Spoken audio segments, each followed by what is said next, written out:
अच्छा आपके तो दरअसल ही दुर्लभ।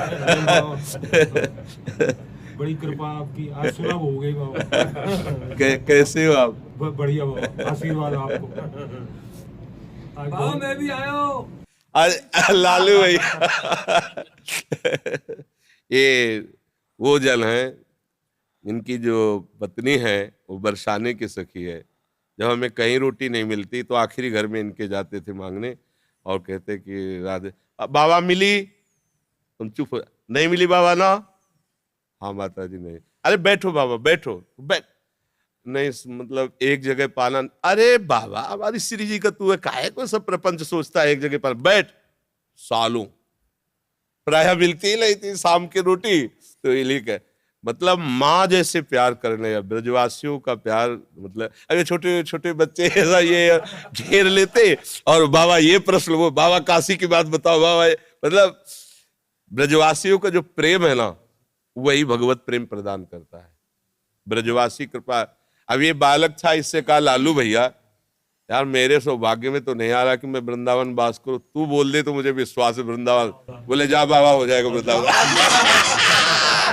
लालू को दे दियो वो होली की वो मैंने ललता ने भेजी है बाबा। अच्छा अच्छा प्रसादी बाबा चुंदरी बरसाने गई ना बाद होली वाले दिन, तो बाद में लाडली जी की बाबा बहुत बहुत उनकी ओढ़ी भैया महाराज जी, ओढ़ी भैया श्री जी की चरण प्रसादी हो। जी जय हो।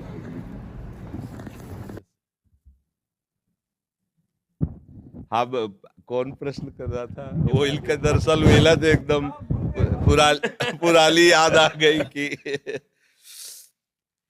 बहुत बहुत इनके जो पिताजी थे ना गृहस्थ में रहते हुए परम सन्यासी, मतलब ऐसी सदगति तो बहुत बड़े परमहंसों की होती जैसे तुम्हारे बाबा की हुई, ऐसी मतलब आंखों देखी बात, एक बूंद पानी नहीं, एक अन्न का टुकड़ा नहीं, बच्चों की तरफ आंख खोल के देखना नहीं। अंतिम जो स्थिति थी ना, केवल बिहारी जी भगवदाकार वृत्ति, सर हमें लगता कई दिन तक ऐसी स्थिति रही कि उन्होंने पानी भी नहीं पिया। बरसाने बोले दर्शन करके आऊंगो, बरसाने से दर्शन करके जैसे ही घर आए बोले आज से मेरा अन्न बंद है, हाँ अन्न नहीं लूंगा, खाली दूध लूंगा और ठाकुर जी को चरणामृत। आखिरी दिनों में ऐसा सूख के शरीर, ऐसे जैसे योगियों का प्राण जाता है ना, ऐसे इनके बाबा बिल्कुल निरपेक्ष, ना बच्चा न बच्ची न बहू, किसी से कोई मतलब, गृहस्थ और जीवन भी सन्यासी जैसा।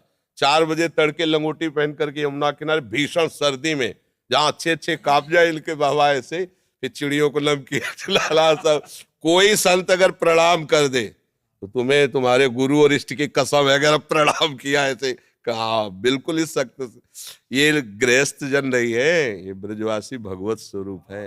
मन में भाषा में जी आती है उनकी बाबा, मैं अपने मनी मन में आपसे कभी कही नहीं, आज कह रहा हूँ बाबा चैन से रहो, चक्र भजन करो, तुम्हें ठाकुर जी मिल जाए, जी बात कहते हो आप मन में। हमें पता है आप सबके आशीर्वाद से ही, नहीं तो कब, तो देखो इनकी रोटी पा करके हम जिए हैं।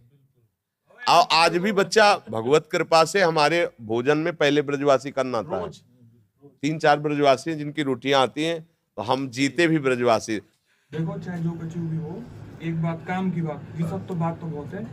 अब कोई दिन जब चिंतन में एकांत में बैठो तो एक बार बाबा श्री जी से ठाकुर जी से कह दियो कि तुम्हारा अधम बालक है, बाबा ध्यान रखियो। क्या ध्यान में रखना है उनको? बस ध्यान में जी रखियो बाबा कि हमारा जन्म व्यर्थ नहीं चला। वो तो पास है, वो तो व्यर्थ होला ही नहीं, ये तो पक्का। आप समझो जब आप खेलने खालने तो बड़े बड़े सिद्धों की चरण धूल पड़ी ता तुम्हारा जन्म हुआ है, इस बात को तो भूल जाओ तुम, इस बात को भूल जाओ कि कोई गति या दुर्गति, ये किसी साधन वाला क्षेत्र नहीं है। भजन भजन तो हुआ ना, उसकी चिंता भी मत करो।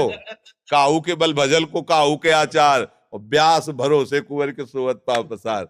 अगर आपको ऐसा है कि बाबा हमारे बिहारी जो हमारे, तो आप निश्चिंत रहो, पासबुक बनी बनी है एकदम, बस वो बैंक से निकालना है केवल, बिल्कुल पक्का समझो। वृंदावन में लिखो रहे ना, मेरा वृंदावन ऐसे मेरे बाबा।